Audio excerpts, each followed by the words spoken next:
Yep. Yes. Beautiful. Cool. So thanks, Daniel. Yeah, welcome, guys. Hope everyone's day's gone well. As Daniel said, I'm Jimmy, the Wellbeing, part of the Wellbeing team, so I'm the youth worker. Thanks for spending tonight with us. Look, tonight we're going to go through some tips of dealing with wellbeing during lockdown. Obviously, this year's been challenging for a lot of us. So with that in mind, we're trying to find ways to adjust our lifestyle, not only working, but schooling at the same time at home. So hopefully throughout this presentation, you guys can gain some info that might help just make that, that situation a little bit smoother. So with that in mind, I suppose I want to point out that this list of tips that I'm going to go through isn't exhaustive. It can provide some good insight into what is in, I suppose, control during this time. You know, we all face challenges through what we're going through, and finding what we can and can't control is a good way of thinking about it. Putting strategies in place, like we're going to go through, can help to relieve some of that stress and tension that we're facing. Keep in mind that a lot of these might not be possible, depending on what household, depending on family dynamics, those kind of things. So staying flexible and being able to adapt and find what works for you and your child. So we'll get straight into the tips.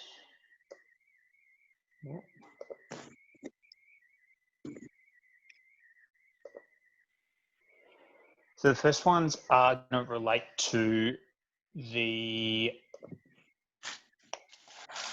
child's study arrangements. So studying from home is obviously going to be difficult during this time, especially if you've got a household full of people. While you're possibly working as well at home at the same time, it's good to provide the student a dedicated workspace, again, if that's possible, in your household. Creating a workspace that's away from bedrooms, if possible, away from lounge rooms, if possible, is good to enable engagement and motivation for the student. Having desks and workspaces in those sections of the house can almost trick your brain into thinking that it's in the relaxing state, whereas putting it in a specified study or somewhere away from those areas can allow that brain to switch on into study mode. With that in mind, having a space that has plenty of natural light, clean, no distractions. If you've got plants, great. They're also really good to have around the student, just to create a nice positive environment for them. The second point is creating structure. Now, this is good to work with your child on, having a nice discussion around what works and what doesn't for them, being nice and open in that sense.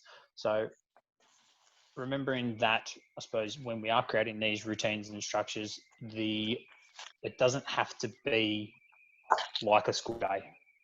Yes, they're going to have classes to attend, and yes, they're going to have work to do, but remembering that the work is reduced down a little bit during this time. So allowing them to be able to structure the day that best suits them. If your student or if your child works best in the afternoon, then allowing a bit of flexibility in that sense to allow them to work later into the afternoon rather than getting up. Alternatively, flipping it. If your child's a morning person, great. They can get up a little bit earlier and work from the other way around. And following a schedule is the next one.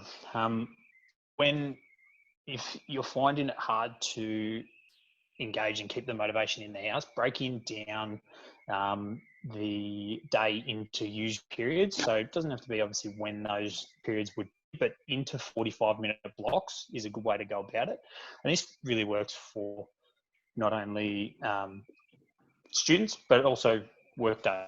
Something I do myself is breaking my day down into 45 to hour minute blocks, and then getting up, moving away from my desk, going outside, 5-10 minute break where you pat your dog, scroll on social media if you would like to do that, those types of things, just to allow your brain to switch off a bit. It is obviously challenging because we are in the one space for everything at the moment. So allowing some breaks to re-energize and refocus are really good ways to stay motivated and stay engaged throughout the day. The next ones are about communication. Communication is huge during this time. It's massive between yourself and your child, yourself and your partner, yourself, whoever. Connecting with people is what everyone's missing at the moment. Everyone's been taken away from their social interaction and their main source of social connection. So we're having to rely on the people in our household for that exact thing. So connecting with your child, showing an interest in what they're working on. When you approach situations, and this is in everyday life, of telling people what they should be doing and how they should be doing it, generally going to do the opposite of that. It's just human nature to kind of get your back up and defend what you're doing. So working with your child and create a nice open discussions about the challenges, the workload, what they're planning to do throughout the day, what they're working on, whatever it is, creating an open discussion around that can allow your child to not only connect in to yourself and show, you can show that you're there to support them, but it also means you keep checking in with them and seeing how they're going, and offering support as they need. So provide feedback. So this one's obviously a pretty big one in terms of, I know from what I'm hearing, a lot of parents are finding it difficult to provide feedback on work when that's really not the role that you guys should be taking. The role of parents or caregivers in this sense is to provide feedback on willingness, concentration. Teachers are providing the feedback on the learning tasks. So that point to them, unless your child asks, then absolutely give them some feedback. But really focusing on how your child has approached the day is a good way to go about it. And if they have had an off day and they haven't been active, instead of telling them straight out, asking open questions around the challenge they're thinking, around how do you think you went today?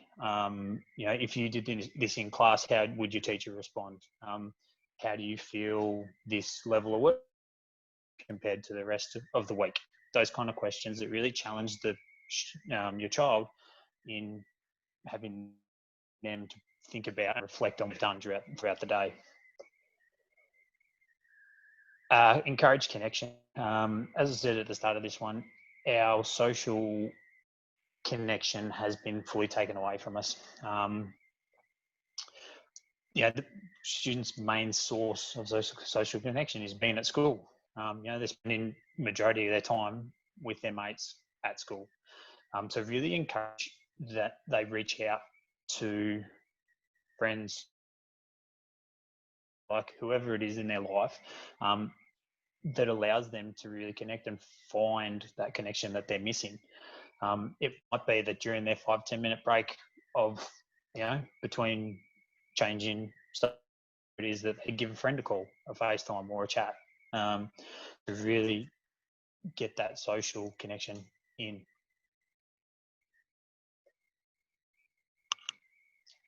And the last one here is open conversations. So as I said at the start, it's been a tough year for everyone. It's an emotional time, tension's high, stress is high. Watching the news every day, you get the negative impact of that on your life. It's tough. It is really challenging, not only for students, but for everyone. So having an open discussion about this emotional toll that we're all taking on, in a nice non-judgmental, open way, can allow them to ask questions. You might not have the answers, but just allowing them to ask those questions. You might be able to answer, you might be able to direct them or find the answers to others.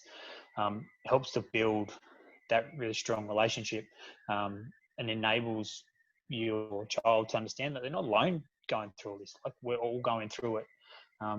If you yourself are facing high levels of stress, letting them know that, saying, I'm finding it hard as well. I've been away from my work colleagues, or been away from my friends. I've lost all of that as well. It is a tough time. It can make them feel like they're not alone in this, and then there is things in their control that they can do to get through it. So the next one is, I suppose, a big one in terms of working, so working or studying. Distractions is a big one. Probably the main one: social media, phone on your desk, and constantly checking notifications or constantly scrolling and seeing what's going on, is going to upset your motivation and upset your flow when you're in study mode or in work mode. Putting your phone down in a different room, as it says there, on silent. On your break, you go and check it, and then you come back to it. Alternatively, you can suggest holding on to their phone. Obviously, at school, we had the no phone policy in place, so it is related in that sense with them in class time, so to speak. So that can be a suggestion, as I said, a suggestion. Telling people what to do is obviously going to get their back up, to get defensive, and it's more negativity in the house. So really working with your child and allowing them to maybe come up with the solution themselves. Scheduling breaks is the brain breaks are huge. Brain breaks have been shown in multiple studies to pretty much refresh the brain. Things that activate both sides of the brain, like reading, movement, anything with some hand-eye coordination, allows the brain to switch off and take a break from what it was doing, and then once it comes back, is actually more productive when it comes back into it. With this in mind, I suppose we fall into the trap of expecting non-stop work from 9 till 3, or the school day, when it's not going to be like that. Workloads have been reduced, things have changed, so we need to change with them and adapt. If we don't do that, motivation is going to burn out. It's plain and simple. If we're working in front of the computer all day, every day, we're going to burn out, and we're going to find it really difficult to get back on track. And adjustment. So finding what ways to adjust the workday, what best suits your child. As it says there, work better in the morning. I've mentioned this before. Shift the hours of work. Additionally, if your child is finding it really tough one day and just cannot focus, there's no point forcing it. Allow them to maybe switch off, take half a day, step away from the computer, or make sure they really step away from technology for that afternoon. Get into things like cooking, reading, exercise, learning new things, playing a musical instrument, whatever it is. But just make sure you disconnect from the screen, because if they are flat, there's no point pressing, there's no point pushing, because it's just going to backfire and it's just going to hurt in the long run.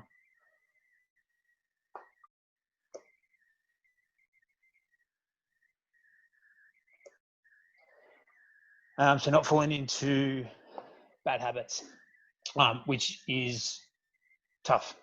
We all have, I myself, bad habits. I've fallen into a few in some of the weeks, and I just snap out of them. But it's really important that we stay consistent. So continue to remind your child that consistency is key. If they're getting sleeping regular hours and having regular breaks, then the work will come. If they're going to bed later, if they're not drinking, not eating properly, well-being is going to be affected really, really dramatically. If they're not getting outside, it's hard to get back into school when it comes back. And in the present moment, it's going to be hard for them to find that motivation just because they're not doing the things that your body needs to have energy. It is simple, but exercise, water, diet, 3 keys to health. And if we keep those things consistent, then we can get through all these challenges that we're facing.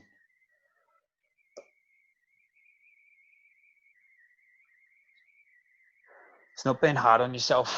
This, I suppose, is for both students and parents. Students need to remember that learning isn't going to occur at the level of a normal school day.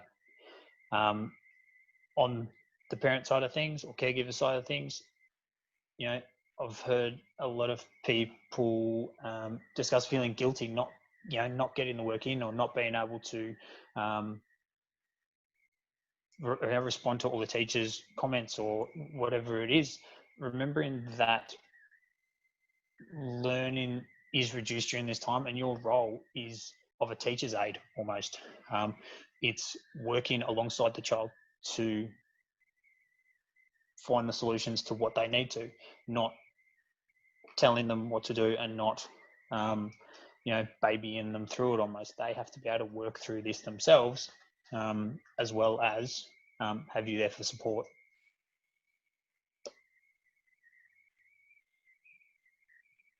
So providing autonomy. This comes back to, I suppose, the scheduling, as well as the routine. So create a discussion around what your child thinks would work best for them. If they believe that, as I said, if they believe that they can work for 2 hours straight and then they're done for an hour and then they're back for 2 hours, then go for it. That's the discussion that needs to be had with them openly, and in a non-judgmental way. Not putting your spin on things, allowing them to come up with the solutions. If you feel like something is amiss, say they've scheduled PlayStation or Xbox for, 6 hours of the day, probably suggest an alternative, or come up with a compromise with them. That's something where you can step in and have a discussion with them and show that, that's not right. We need to come up with something better.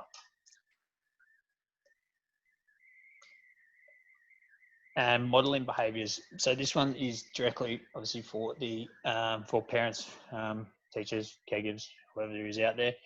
One of the most effective ways to get someone to do something you want them to do is by showing you doing that behaviour first. So, eating properly will breed and allow your child to see that you're eating properly and probably jump on board. It also shows that you're not just telling them what to do, you're fully invested in what you're saying. Start to do things as a family. Obviously, if they want to, it can create a nice relationship and keep everyone nice and healthy. If you want your child to get outside and go for a walk every day, start doing it yourself. Invite them along with you. If you've got a dog, take that with you. Little simple things like that can really create that connection that they need during this time.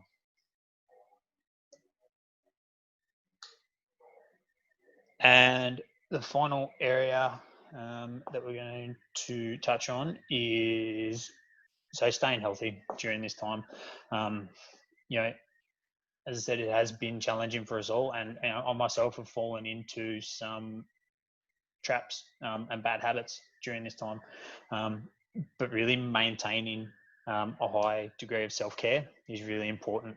Eating well, hydrating, physical activity, sleep, are obviously your key pillars.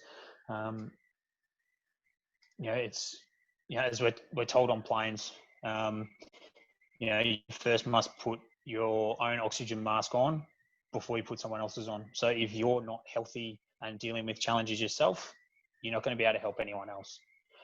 If you're under the pump with stress and anxiety and tension from work, then you're going to find it difficult to put these tips and have these open conversations with your child. So really making sure that you maintain your own self-care and really connect into those happiness triggers that you have.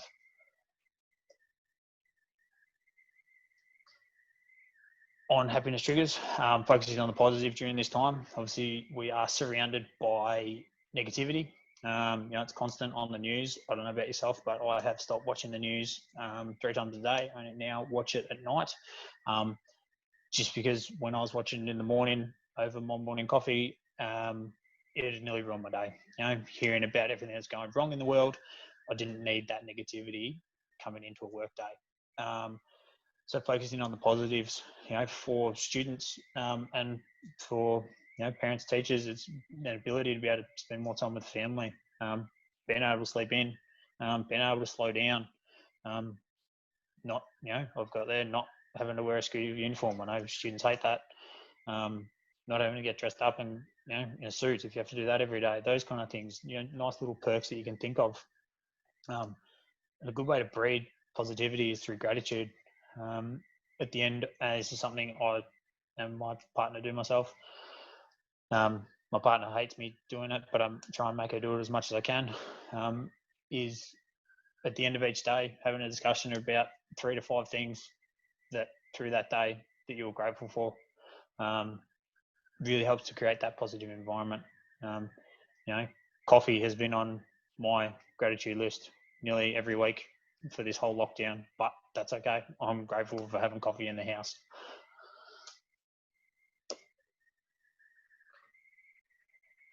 And find time to switch off. As I said before, we're all stuck in front of our screens so much now. Zoom meetings like we're doing now. We're always on the phone. We're always trying to do what we would do in person through technology. And it's been challenging. We've all come across issues with it. So taking a step away from technology and really finding the time to switch off can really help with well-being and motivation. Because I know myself, towards the end of the day, when I'm constantly looking at the screen, I find myself getting flatter and flatter. And then, I go to the couch and watch TV constantly in front of a screen. So being able to switch those things off and, as I said, read, cook, just get away from technology is a really good way to stay healthy during this time. It could be family activity, cooking on Sundays or going for a walk on Sundays and taking the afternoon off. Simple little things like that can be put in place, and they're all in your control of being able to be done.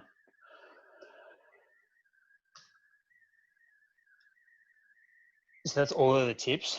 Before I suppose I open up to questions, I do want to point out that obviously support is there if you need it. You just got to reach out for it. School staff are still there. The wellbeing team, we're still all working, and we're all there to, we're all in it together. We're all trying to get the best for students and your children. So reaching out for the support when you need it.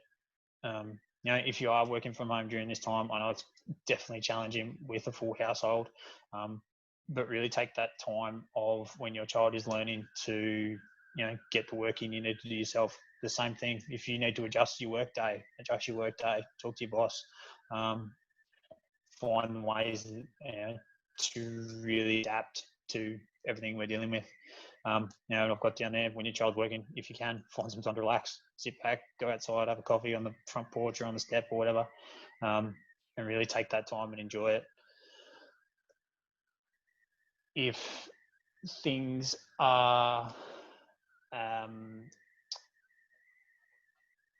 if you're concerned about the wellbeing and mental health of your child during this time, as I said, the wellbeing team are there for to support. But here are some key support services that provide services and resources, and who are obviously there to support and available during challenging times.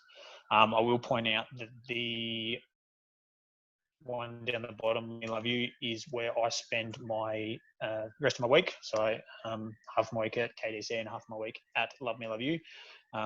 So we're a mental health foundation, and we can help to assist and provide support to those who are facing mental health challenges and need assistance in finding the right pathway forward. So if you do need support, and something I've said is connected in with you, and I'm not at KDC that day, that's where I can be reached as well. So more than happy to help in that sense.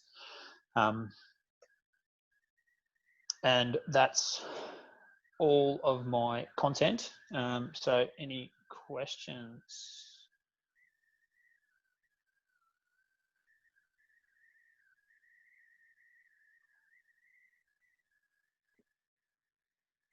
So thanks, Jimmy. We've got a number of great questions already coming in, some really good comments in the chat section. So thanks everyone who's already been joining in on that. But also for all the other staff that are here as well, if there's anything that you see that you might want to answer, have a look out. Something that stood out to me though, that maybe Jimmy you might want to answer, or some of the others might be interested in chiming in on, is just the idea of students finding it hard from going between the classroom environment back to the home environment, and how that changes behaviour and how to deal with that. So that seems to be a common question coming up. And look, it's definitely it's been a tough year in that sense, with all of those, chopping and changing. I can only imagine as especially a Year 12 student, what they're kind of dealing with. They're at school for 3-4 weeks and then they're told to go home again. It is definitely challenging. In that sense, supporting your children through is those open discussions, really chatting with them and digging down into how they're feeling about those dramatic changes, because they are huge shifts. I couldn't really speak on how to get through those periods, because it is going to be so individual. It's going to be on, the resilience and the experiences of your children. So having those discussions with them and seeing how they're dealing with that emotional toll and that emotional burden is the best way to get through it. When you are having those discussions, again, just talking with them, nice open-ended questions in terms of what do you want to do about it? What can we do to get you through this period, and really getting the solution, finding the solution together.